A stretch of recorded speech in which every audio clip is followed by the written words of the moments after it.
Bismillah, wassalatu wassalamu ala rasulillah, wa ala alihi wa sahbihi, wa man tabi'ahum bi ihsanin ila yaumiddini amma ba'du. Qala al-musannifu, hafidhahullahu ta'ala, al-thani ar-riya'u. Berkata Asy-Syaikh Abdullah Al-Fauzan, hafidhahullahu ta'ala, dalam kitab beliau Syarhu Risalati Adabid Darisi wal Mudarrisi, beliau masih berada dalam pembahasan mengenai perkara yang dapat merusak keikhlasan dari seorang pengajar. Kemudian beliau masuk pada perkara kedua yang dikhawatirkan dapat merusak keikhlasan dari seorang pengajar, yaitu ar-riya'u, yaitu riya. Sehingga riya ini merupakan sifat kedua yang perlu diwaspadai oleh seorang pengajar, karena dikhawatirkan itu dapat merusak keikhlasan. Yang pertama adalah hasad yang sudah dibahas sebelumnya. Kemudian beliau menjelaskan ats-tsani ar-riya'u. Yang kedua adalah ar-riya'. Apa yang dimaksud dengan riya'? Wa huwa tarkul ikhlasi fil amali bimulahadhati ghairillahi fihi. Yang dimaksud dengan riya' yaitu meninggalkan keikhlasan dalam beramal dengan memperhatikan atau mengharapkan perhatian kepada sesuatu selain Allah Subhanahu wa ta'ala. Kita dalam beramal, seharusnya yang menjadi perhatian kita, yang kita harapkan keridhoannya, itu dalam beramal itu hanyalah Allah Subhanahu wa ta'ala. Namun dalam riya ini, itu keikhlasan tersebut ditinggalkan. Sehingga ada keridhaan selain Allah yang diharapkan. Wa hadduhu, dan batasan dari riya tersebut, fi'lul khairi li'ira'atil ghairi. Ya, batasan dari riya itu adalah seseorang berbuat kebaikan atau amalan kebaikan untuk ditunjukkan kepada orang lain. Jadi batasannya itu, ketika seseorang beramal baik, namun tujuannya untuk ditunjukkan kepada orang lain, maka dikhawatirkan dia jatuh ke dalam riya ini.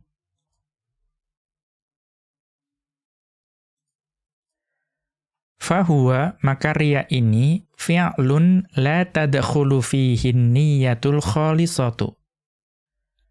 Maka riya ini merupakan suatu perbuatan baik atau suatu amalan yang tidak didasari atau tidak kemasukan oleh niat yang ikhlas. Wala yuhitu bihil ikhlasu. Dan juga amalan ini itu tidak diliputi oleh keikhlasan. Jadi ketika seseorang itu terjatuh dalam riya, itu ketika dia beramal itu tidak didasari oleh niat yang tulus dan juga tidak diliputi oleh keikhlasan.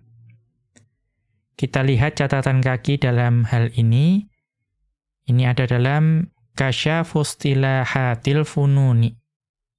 Ada dalam kitab Kasyaf Istilahat Al-Funun, buah karya Muhammad Ali At-Tahanwi, ya, rahimahullahu ta'ala, beliau dari India. Ya, Al-Mujallad Ats-Tsaniyah pada jilid yang kedua, Safhata sab'in wa sittimi'atin, pada halaman 607. Kemudian kita kembali ke atas, warriya'u qad yakunu bil fi'li. Dan yang namanya riya itu terkadang berupa perbuatan. Jadi yang namanya riya itu terkadang berupa perbuatan. Contohnya apa? Kamura'atil musalli, ya, kamura'atil musalli bituli qiyamihi.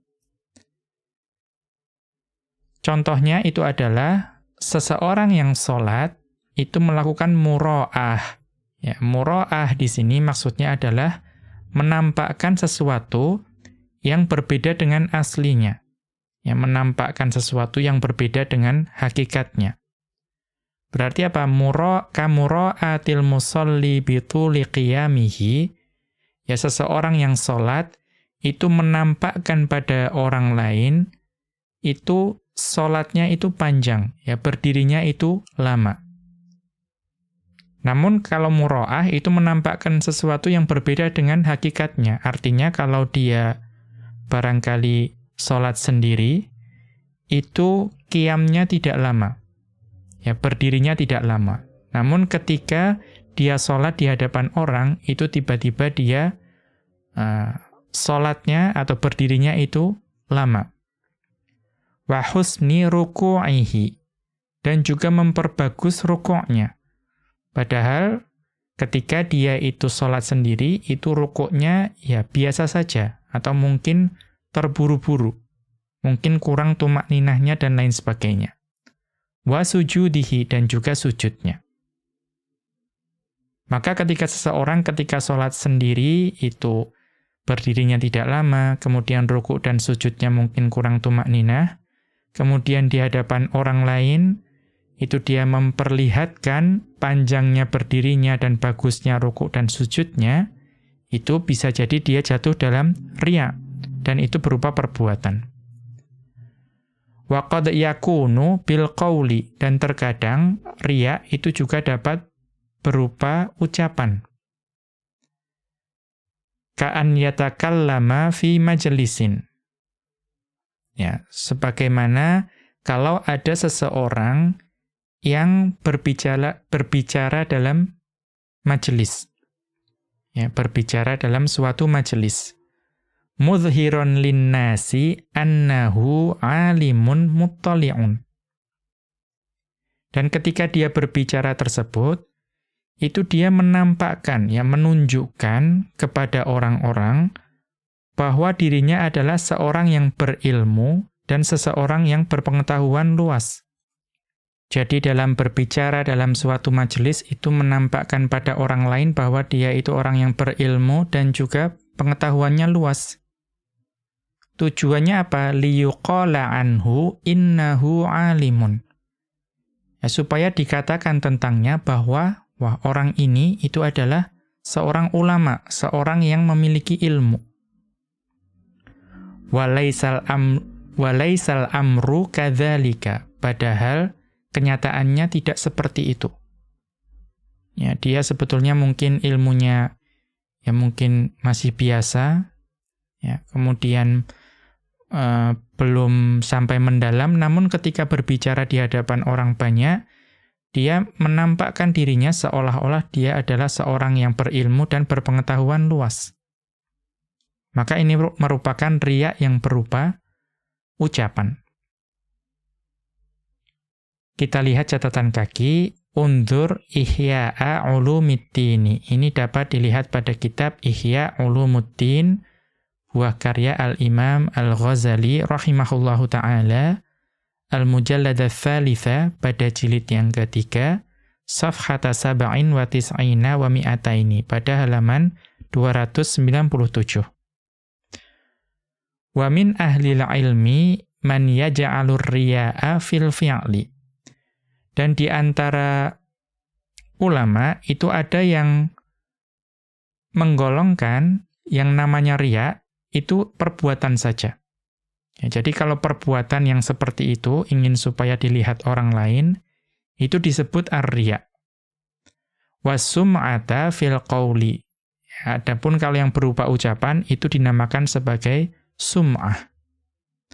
Unzur ini dapat dilihat pada Fathul Bari, ya, dapat dilihat pada Fathul Bari, ya, buah karya Ibnu Hajar Al-Asqalani rahimahullahu ta'ala,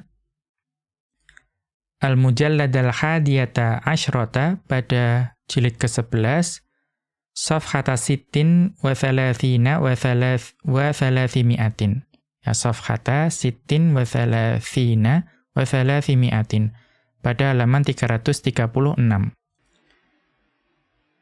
Kemudian min adwiyatir riya'i, di antara obat bagi riya, wa min adwiyatir riya'i, ya, dan di antara obat yang dapat menyembuhkan penyakit hati yaitu riya ini, mutala'atu uyubihi wa taqsirihi, yaitu menelaah atau merenungi aib-aibnya dan juga kekurangannya atau kelalaiannya.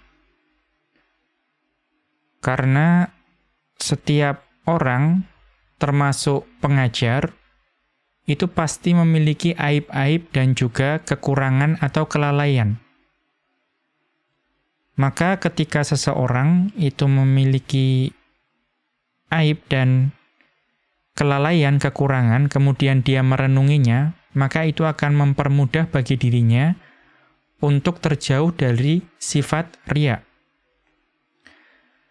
Kemudian obat yang lain adalah wal iktsaru minal ibadati ghairil musyahadati. Ya, wal iktsaru minal ibadati ghairil musyahadati. Dan juga memperbanyak ibadah-ibadah yang tersembunyi. Memperbanyak ibadah-ibadah yang tidak tampak di hadapan para manusia. Kemudian wa ikhfa'uha, dan juga menyembunyikan amalan atau ibadah tersebut. Contohnya apa? Ka qiyamil laili, ya, seperti salat malam.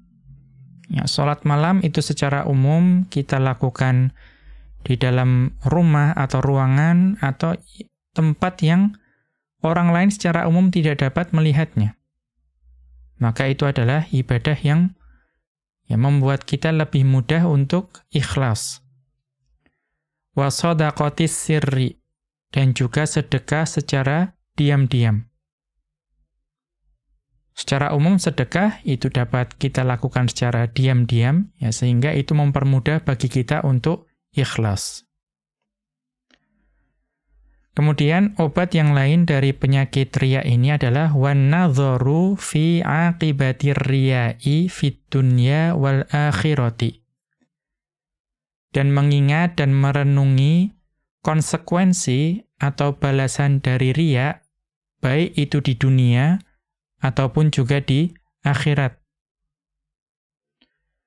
Kemudian obat yang lain adalah wal yaqinu bi annal khalqa kullahum la yaqdiruna ala naf'ihi bima lam yaqdihillahu lahu. Ya. Wal yaqinu, dan juga keyakinan bi annal khalqa kullahum, ya, bahwa seluruh makhluk la yaqdiruna ala naf'ihi bima lam yaqdihillahu lahu. Ya, seluruh makhluk itu tidak akan mampu untuk memberikan manfaat kepada kita. Ya. Dengan suatu perkara yang tidak ditetapkan oleh Allah Subhanahu wa taala. Ya, ini merupakan tauhid yang benar. Bahwa kita meyakini bahwa makhluk itu tidak mungkin mampu untuk memberikan manfaat kepada kita, ya, dengan sesuatu yang tidak ditetapkan oleh Allah, tidak mungkin. Kemudian wala ala dharrihi bima lam yuqaddirhullahu ta'ala alaihi. Dan juga seluruh makhluk itu tidak akan dapat mampu memberikan mudarat bagi kita dengan sesuatu yang tidak ditakdirkan oleh Allah Subhanahu wa ta'ala. Ya, tidak akan mampu. Walaupun seluruh makhluk bersatu, ya, tidak akan dapat memberikan kita manfaat yang tidak ditetapkan oleh Allah, dan juga tidak akan dapat memberikan mudarat bagi kita dengan apa yang tidak ditakdirkan oleh Allah Subhanahu wa ta'ala. Ya, kalau kita mengetahui hal tersebut, falima yuhbitu amalahu. Ya, kalau mengetahui hal tersebut, maka mengapa seseorang itu berbuat sesuatu yang dapat membatalkan amalannya? Wa yadurru dinahu, dan juga berbuat sesuatu yang dapat membahayakan agamanya. Wa yashghalu nafsahu bimura'ati man la yamliku lahu fil haqiqati naf'an wala dharran. Dan juga kalau sudah mengetahui keyakinan tadi ya, bahwa makhluk itu tidak dapat memberikan manfaat ya, berupa sesuatu yang tidak ditetapkan oleh Allah dan juga tidak dapat memberikan mudarat berupa sesuatu yang tidak ditakdirkan oleh Allah, ya maka mengapa ya yashghalu nafsahu, dia itu gelisah bimura'ati man la yamliku lahu fil haqiqati naf'an wala dharran, dengan memperhatikan ya atau mencari perhatian, mencari ridho dari sesuatu yang tidak secara hakikat itu tidak memiliki pengaruh baik berupa manfaat dan juga madarat ya bagi seseorang tersebut. Ya, ketika riya itu seseorang itu mencari perhatian atau mencari keridhaan dari orang lain. Padahal orang lain tersebut apa? La yamliku lahu fil haqiqati naf'an wala dharran. Sama sekali tidak memiliki kemampuan, kuasa untuk memberikan manfaat maupun madarat secara hakikatnya. Ma'a annallaha ta'ala yattali'uhum ala niyyatihi. Ma'a annallaha ta'ala yattali'uhum ala niyyatihi. Meskipun Allah Subhanahu wa ta'ala itu mengetahui ya, manusia apa yang ada dalam niatnya. Wa qubahi sariratihi, dan juga Allah Subhanahu wa ta'ala mengetahui ya, buruknya niatnya atau buruknya batinnya.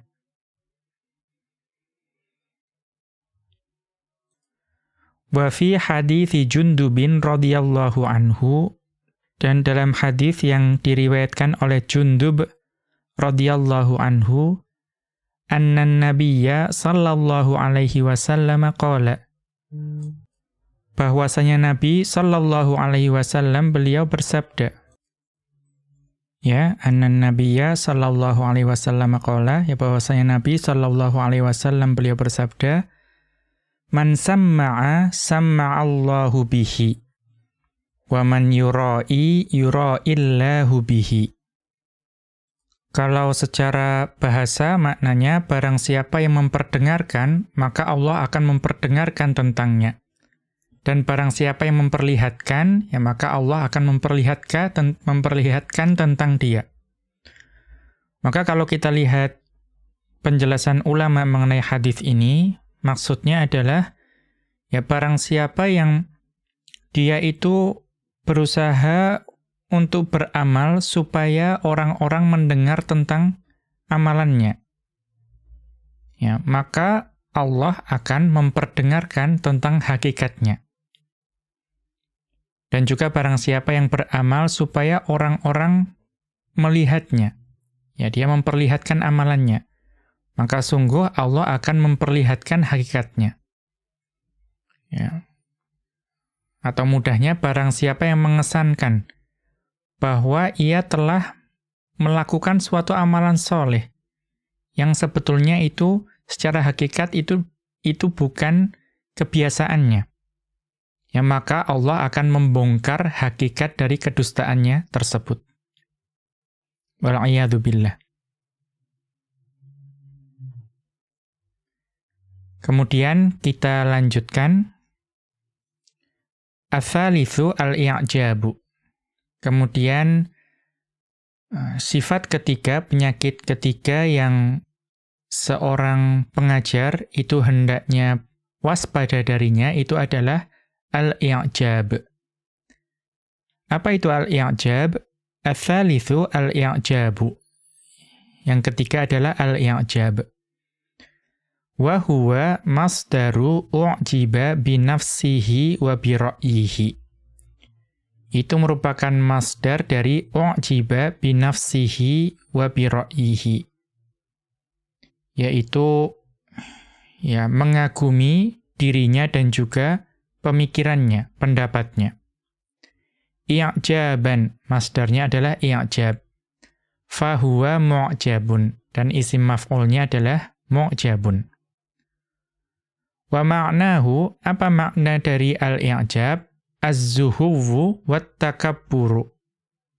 Yaitu membanggakan diri dan sombong. Ya, secara umum yang namanya i'jab itu adalah sifat membanggakan diri dan juga sombong. Wa haqiqatuhu, dan hakikat dari sombong ini atau i'jab ini adalah syiddatus sururi bisyai'i hatta la yu'adilahu syai'un 'inda sahibihi. Jadi hakikatnya adalah dia senang dengan, atau seseorang itu sangat senang dengan sesuatu. Ya, tentu saja yang ada pada dirinya. Hatta la yu'adilahu syai'un 'inda sahibihi. Ya, sampai-sampai tidak ada sesuatu pun yang dianggap dapat menandinginya menurut pemilik sesuatu tersebut. Ya, jadi karena saking bangga dan sombongnya, dia merasa bahwa tidak ada sesuatu pun yang dapat menyamainya atau menandinginya menurut dia. Kita lihat catatan kaki. Atau tadi hadis yang man samma'a samma'allahu bihi wa man yura'i yura'illahu bihi, itu ada catatannya, rawahul Bukhari. Hadis ini diriwayatkan oleh Al-Imam Al-Bukhari rahimahullahu taala, hadis 6499. Wa Muslimun, dan diriwayatkan oleh Al-Imam Muslim, hadis riwayat 2987. Wanzur, ini juga dapat dilihat pada Ihya'u Ulumiddin. Ya, pada Ihya' Ulumuddin. Pada jilid ketiga, halaman 310. Ya, buah karya Al-Imam Al-Ghazali rahimahullahu ta'ala. Kemudian Tadhkiratus Sami'i wal Mutakallimi. Pada kitab Tadhkiratus Sami' wal Mutakallim, buah karya Ibnu Jama'ah. Kemudian yang tadi yang berkaitan dengan syiddatus sururi bisyai'i hatta la yu'adilahu syai'un 'inda sahibihi, tadi itu adalah ada pada Al-Furuqu lil Askari, ya, pada buah karya Al-Furuq lil Askari, ya, safhata 30 wa 40 wa 200 pada halaman 243. Kita kembali ke atas.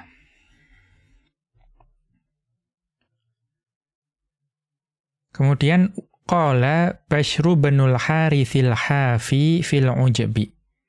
Telah berkata Bashar bin Al-Harith Al-Hafi mengenai ujub. Ya, i'jab itu lebih dikenal juga sebagai ujub.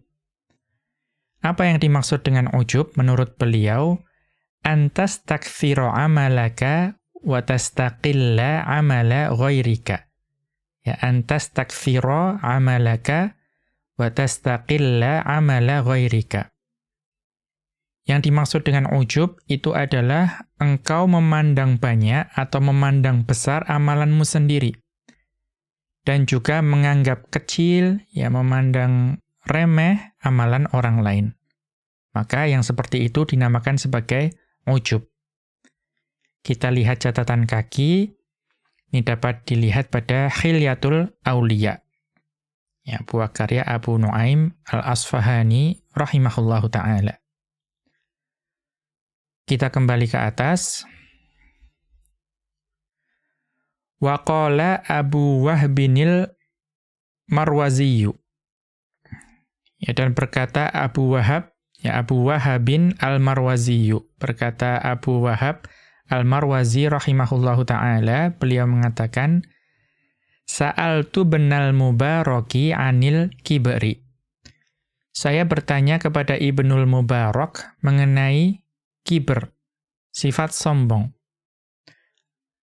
Jadi bertanya apa itu kibr? Faqala, maka Ibnul Mubarak rahimahullahu ta'ala, beliau mengatakan, Antazdariyan nasa.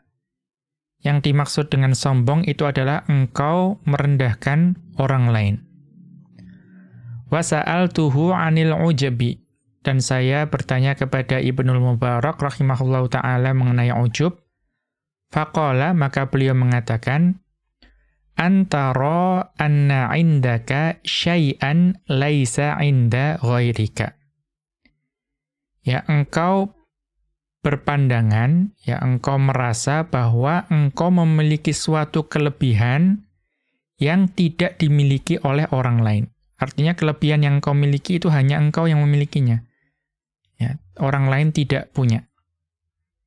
Ya, kalau sampai punya pandangan seperti itu, maka dikhawatirkan seseorang terjatuh dalam ujub. Kita lihat catatan kaki terkait hal ini. Ini ada dalam Tadhkiratul Huffadhi. Ya, kitab Tadhkiratul Huffadh, buah karya Az-Zahabi rahimahullahu ta'ala, Al-Mujallad al-Awwala pada jilid pertama, Safhata Thamanin wa Sab'ina wa Mi'ataini, pada halaman 278. Kita kembali ke atas. Wa qala al-Qurtubiyyu, berkata Al-Qurtubi rahimahullahu ta'ala, i'jabul mar'i bi nafsihi, ya ujubnya seseorang pada dirinya, kagumnya seseorang pada dirinya itu adalah huwa mulahadzatuhu laha bi'ainil kamali wal istihsani. Yaitu ketika seseorang itu memandang dirinya dengan pandangan yang sempurna dan juga menganggap dirinya itu baik. Ya, ketika seseorang itu menganggap dirinya sempurna dan baik, ya dikhawatirkan jatuh dalam ujub. Ma'a nisyani minnatillahi ta'ala. Ya, ma'a nisyani minnatillahi ta'ala. Dengan melupakan anugerah. Ya, melupakan anugerah atau kebaikan dari Allah Subhanahu wa ta'ala. Ya, barangkali merasa bahwa kesempurnaan dan kebaikan itu dia peroleh sendiri. Fa in rafa'aha 'alal ghairi wahtaqarahu, ya, fa in rafa'aha 'alal ghairi wahtaqarahu, dan jika dia menganggap dirinya tinggi dibandingkan orang lain dan juga merendahkan orang lain karena dia merasa sempurna dan baik tersebut, fahuwal kibarul madhmumu, maka itu adalah kesombongan yang tercela. Kita lihat catatan kaki, ini ada dalam kitab Al-Qurtubi rahimahullahu ta'ala, Al-Mufhimu. Ya, Al-Mujallad al-Khamisa, ya pada jilid kelima, Safhata Sittin wa Arba'imi'atin, pada halaman 406. Kemudian kita kembali ke atas, min adwiyatil i'jabi, dan di antara obat bagi penyakit hati ujub ini, wa min adwiyatil i'jabi, dan di antara obat bagi penyakit ujub, tadzakkuru anna ilmahu wa fahmahu wa jaudata dhihnihi wa fasahatahu wa ghairu dzalika minan ni'ami fadlum minallahi alaihi.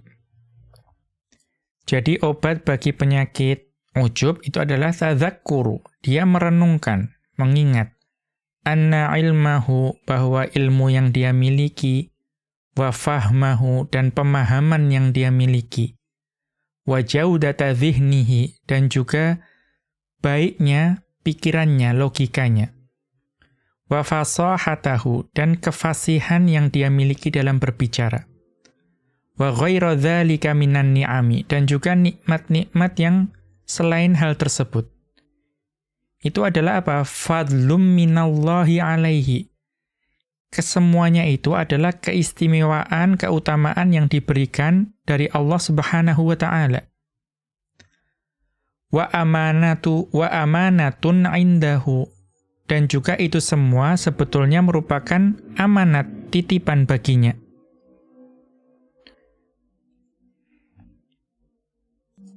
Dan bagaimana amanat tersebut? Liyar'aha haqqa ri'ayatiha. Amanah yang sebetulnya seharusnya dia menjaganya dengan sebenar-benar penjagaan. Di semuanya ilmu yang dimiliki, pemahaman, baiknya logika, kefasihan, itu semua adalah keutamaan yang diberikan Allah dan amanat yang harus dijaga. Ya, itu harus mengingat hal tersebut, merenungi hal tersebut. Kemudian ini yang paling penting. Wa anna mu'tiyahu iyyaha qadirun ala salbiha. Ya, ini sangat penting untuk kita ingat bahwa yang menganugerahkan itu semua itu mampu untuk merenggut semua itu minhu, ya darinya. Fi torfati ainin, dalam sekejap mata. Ya, artinya apa? Semua keutamaan tersebut itu jika Allah menghendaki, Allah mampu untuk merenggut semuanya itu dalam sekejap mata. Ya, seseorang yang memiliki ilmu yang luar biasa, pemahaman yang luar biasa, logika yang luar biasa, kefasihan yang luar biasa, jika Allah menghendaki, Allah dapat mencabut itu semua dalam sekejap mata. Wa ma dzalika 'alallahi bi'azizin. Dan itu bagi Allah sama sekali bukan perkara yang sulit. Ini perkara yang sangat mudah bagi Allah Subhanahu wa taala untuk mencabut hal tersebut. Allah Subhanahu wa taala berfirman dalam surat Al-A'raf ayat 99, "Afa aminu makrallah." Maka apakah mereka merasa aman dari makar Allah? Ya, dalam surat Al-A'raf ayat ke-99. Kita lihat catatan kaki, ini dapat dilihat pada Tadhkiratus Sami'i wal Mutakallimi buah karya Ibnu Jama'ah, Safhata Sittin wa Khamsina, pada halaman 56. Kemudian, sifat yang keempat yang harus diwaspadai oleh seorang pengajar adalah tazkiyatun nafsi. Ya, ar-rabi'u tazkiyatun nafsi. Yaitu menganggap diri sendiri itu suci. Ya, menyucikan diri, menganggap diri itu suci. Ar-rabi'u tazkiyatun nafsi. Yang keempat adalah tazkiyatun nafs. Wa aslu tazkiyati at-tathiru. Ya, asal dari at-tazkiyah, yang menyucikan, itu adalah at-tathiru, memurnikan. Wa tazkiyatun nafsi, dan yang dimaksud dengan tazkiyatun nafs, huwa ikhbarun nasi bitoharatiha. Yaitu menampakkan, mengabarkan kepada manusia mengenai kesuciannya, kemurniannya. Ala wajahit tamadduhi. Ya, namun dengan tujuan untuk memuji diri dan menyombongkan diri. Nah, itulah tazkiyatun nafs yang harus diwaspadai oleh seorang pengajar. Wa hadza huwal madhmumu. Dan ini adalah perkara yang tercela. Ya, kita lihat catatan kaki. Unzur, ini dapat dilihat pada Tafsiru Bani Sa'di. Ini dapat dilihat pada tafsir Ibnu atau As-Sa'di rahimahullahu ta'ala, safhata ihda wa isrina wa thalathi wa thamani mi'atin. Ya, ihda wa isrina wa thamani mi'atin. Pada halaman 821. Kita kembali ke atas. Qala ta'ala, Allah Subhanahu wa ta'ala berfirman dalam surat An-Najm ayat ke-32. Allah Subhanahu wa ta'ala berfirman, "Fala tuzakku anfusakum." Maka janganlah kalian mengatakan diri kalian itu suci. Maka Allah Subhanahu wa ta'ala telah dengan jelas melarang kita untuk menganggap diri kita suci. Wa nahyul insani an tazkiyati nafsihi fihi ta'dibun. Dan di dalam larangan kepada manusia untuk menganggap dirinya suci, ya di dalamnya itu terkandung pendidikan atau pengajaran. Liqubahi madahil insani nafsahu aqlan wa syar'an. Ya, karena buruknya seseorang manusia itu memuji dirinya, baik secara akal maupun secara syariat, itu dianggap sebagai sesuatu yang buruk. Walihadza qila li hakimin. Ya, oleh karena itu dikatakan kepada hakim, malladzi la yahsunu wa in kana haqqan. Ya, apakah suatu perkara yang tidak pantas, walaupun itu adalah sesuatu yang benar?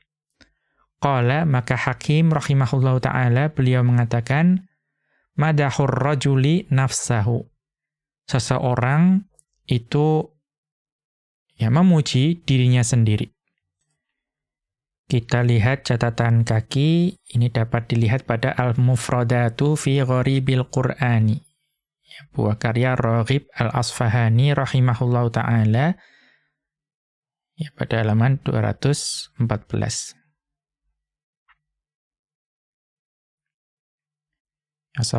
Safhata arba'ata asyara wa ishrina wa mi'ataini.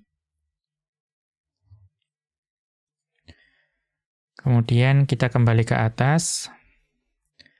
Wal ghalibu anna hadzan naw'a min dzikri mahasinin nafsi innama yudhkaru liliftikhari.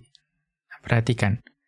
Dan biasanya yang seperti ini, ya, dari sifat seseorang yang menyebut kebaikan dirinya, ya, kalau ada orang yang menyebut kebaikan dirinya, itu biasanya dia menyebutkannya itu hanya untuk membanggakan dan menyombongkan diri.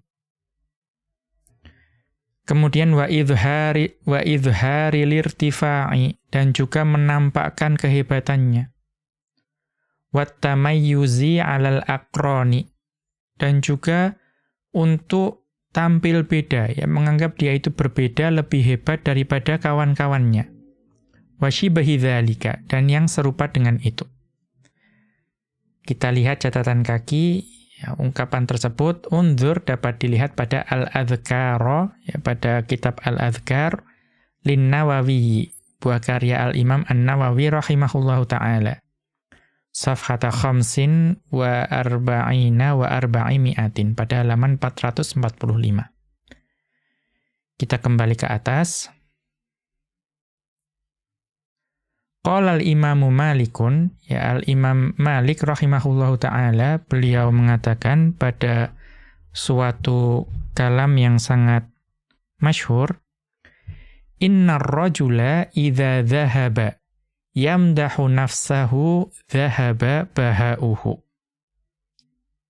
Ya, jika seorang lelaki itu pergi dalam keadaan dia itu memuji dirinya, ya, maka akan pergi atau hilanglah kemuliaannya. Ya, jadi justru seseorang itu memuji dirinya itu akan membuat kemuliaan atau wibawanya itu pergi. Kita lihat catatan kaki, ya, dapat dilihat pada Siyaru A'lamin Nubala'i, ya, buah karya Az-Zahabi rahimahullahu ta'ala. Al-Mujallad Ats-Tsamina pada jilid ke-8, Safhata Tis'in wa Mi'atin, pada halaman 109. Wa huwa fi tartibil madariki, ya, dan juga ada pada Tartibul Madarik. Ini juga mengenai tokoh. Buah karya Al-Qadhi Iyad rahimahullahu ta'ala, Al-Mujallad Ats-Tsaniyah pada jilid kedua, Safhata Sab'in wa Sittina, pada halaman 67. Binahwihi, dengan kalimat yang serupa. Kita kembali ke atas. Ya, qala Ibnu Hazmin rahimahullahu ta'ala, Ibnu Hazm rahimahullahu ta'ala, beliau mengatakan, iyyaka walimtidaha. Ya, waspadalah, berhati-hatilah engkau dari menyombongkan diri, membanggakan diri. Fa inna kullaman yasma'uka la, atau fa inna kullaman yasma'uka la yusaddiquka wa in kunta shadiqan.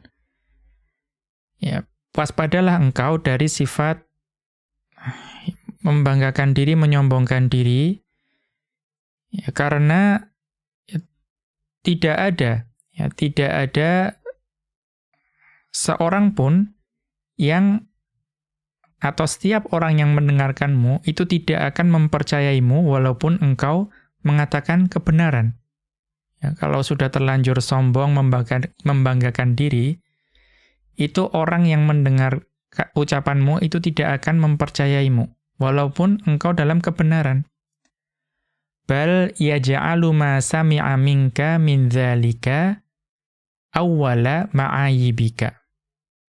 Ya, bahkan sebaliknya, mereka atau orang yang mendengarkan tersebut itu akan mengambil setiap yang dia dengar darimu itu sebagai dasar untuk mengkritikmu. Ya. Jadi kalau kita sudah, atau seseorang itu sudah terlanjur suka menyombongkan diri, membanggakan diri, ketika dia mengucapkan kebenaran itu tidak akan ada yang mempercayainya. Bahkan setiap yang didengar darinya itu akan dijadikan sebagai dasar untuk mengkritiknya. Kita lihat catatan kaki Al-Akhlaqu was-Siyaru. Ini buah karya Ibnu Hazm rahimahullahu ta'ala. Safhata sab'in wa sab'ina, pada halaman 77. Kita kembali ke atas. Nah, padahal selama ini kalau kita mungkin mendengar kajian mengenai tazkiyatun nafs, itu bukan ini yang dibahas. Ya, bukan penyakit hati ini, bukan sesuatu yang menganggap dirinya suci. Nah, apa tazkiyatun nafs yang justru didorong ya manusia untuk melakukannya? Ada di paragraf ini.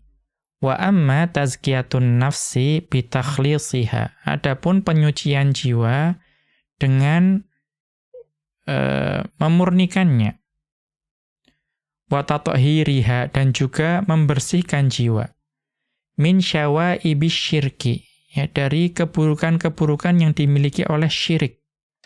Wal ma'asi, dan juga keburukan-keburukan maksiat. Wal mukhalafati, dan juga keburukan dari penyimpangan. Ya, jadi tazkiyatun nafs yang maksudnya adalah menyucikan jiwa dari keburukan syirik, keburukan maksiat dan penyimpangan, hatta tabaqa tahiratan naqiyatan. Ya, sehingga hati tersebut itu menjadi suci dan murni. Fahadha matlubun, maka yang seperti ini itu justru dituntut, dianjurkan. Qala ta'ala, Allah Subhanahu wa ta'ala berfirman dalam surat Asy-Syams ayat ke-9. Allah Subhanahu wa ta'ala berfirman, qad aflaha man zakkaha. Sungguh beruntunglah orang yang menyucikan jiwanya. Demikian, wa sallallahu ala nabiyyina Muhammadin wa ala alihi wa sahbihi wa sallama. Wa akhiru da'wana anil hamdulillahi rabbil alamin. Subhanakallahumma wa bihamdika asyhadu an la ilaha illa anta astaghfiruka wa atubu ilaika.